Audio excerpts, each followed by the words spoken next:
पूरी दुनिया का मैप उठाइए, मिडिल ईस्ट का ये छोटा सा इलाका लेकिन ताकत में इतना बड़ा है कि यहाँ से पूरी दुनिया की अर्थव्यवस्था हिल सकती है। आज की इस वीडियो में हम समझेंगे ईरान क्यों न्यूक्लियर बनना चाहता है, इजराइल क्यों उसे किसी भी हाल में रोकना चाहता है, और यूएसए क्यों मिडिल ईस्ट पर अपना कंट्रोल खोना नहीं चाहता, और चाइना रसिया इस गेम में ईरान को सपोर्ट क्यों कर रहे हैं। अब जरा इन दो लिस्ट को ध्यान से देखिए।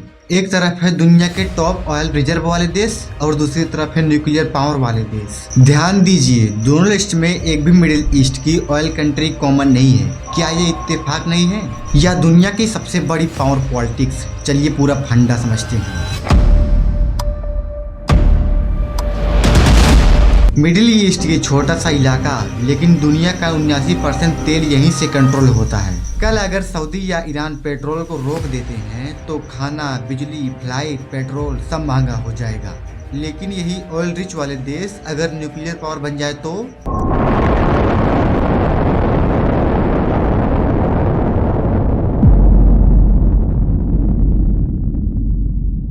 तो कोई भी सेक्शन काम नहीं करेगा, कोई भी इन्वेंशन आसान नहीं होगा, यूएसए का पूरा दबदबा खत्म हो जाएगा। इसीलिए मिडिल ईस्ट को जानबूझकर न्यूक्लियर फ्री रखा गया है। अब समझते हैं न्यूक्लियर डिटरेंस क्या होता है। न्यूक्लियर डिटरेंस का मतलब होता है दो न्यूक्लियर देश सीधे कभी नहीं लड़ते। इंडिया, पाकिस्तान, यूएसए, रसिया, चाइना यूएसए लड़ते तो हैं लेकिन लड़ने नहीं दिए जाते। मिडिल ईस्ट में ये वाला बैलेंस बराबर नहीं है। इजराइल चाहे गाजा में हमला करे, फिलिस्तीन में कुछ भी कर दे, ईरान के साइंटिस्ट को मार दे, दुनिया कुछ भी नहीं बोलती। लेकिन अगर यहीं पर ईरान न्यूक्लियर बन गया तो बैलेंस पूरा बिगड़ जाएगा। किंग मिडिल ईस्ट में सिर्फ एक न्यूक्लियर देश इजराइल, लेकिन ये ऑफिशियली कभी मानता नहीं।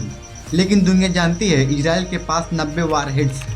जब तक इजराइल अकेला न्यूक्लियर है वो रीजन डोमिनेट करेगा और यूएसए उसे बैकिंग देगा। यूएसए का मिडिल ईस्ट कंट्रोल असल में इजराइल के न्यूक्लियर मोनोपोली से चलता है। अब समझते हैं कि ये ईरान के न्यूक्लियर पावर बनना चाहता है। ये कहानी थोड़ा लंबी है लेकिन मैं आपको सिंपल भाषा में समझा रहा हूँ। ईरान सिर्फ बॉम्ब नहीं चाहता, वो चाहता है रिस्पेक्ट, सिक्योरिटी, पावर, बैलेंस और मेन फंडा है यूरेनियम एनरिचमेंट का। इसी वजह से साइंटिस्ट मिस्टीरियसली मारे जाते हैं और फैसिलिटीज पर हमेशा साइबर अटैक होते रहते हैं। एक बार नेतन्याहू ने यूएन में अपना डायग्राम दिखाया था। पैसा सबसे बड़ी रुकावट। न्यूक्लियर हथियार सिर्फ साइंटिस्ट से नहीं पैसों से बनता है। यूएस ने 1940 से 1996 तक $5.5 ट्रिलियन न्यूक्लियर बम बनाने में खर्च कर दिया और ईरान की इकोनॉमी अभी दबाव में चल रही है। इसीलिए ईरान बहुत स्लो है। Saudi Arabia versus Iran. Saudi Arabia 1932 में बना, लेकिन होली प्लेस प्लस मुस्लिम लीडरशिप सऊदी के पास। ईरान खुद को मुस्लिम उम्मा का लीडरशिप मानता है और सऊदी को यूएसए का पपुट।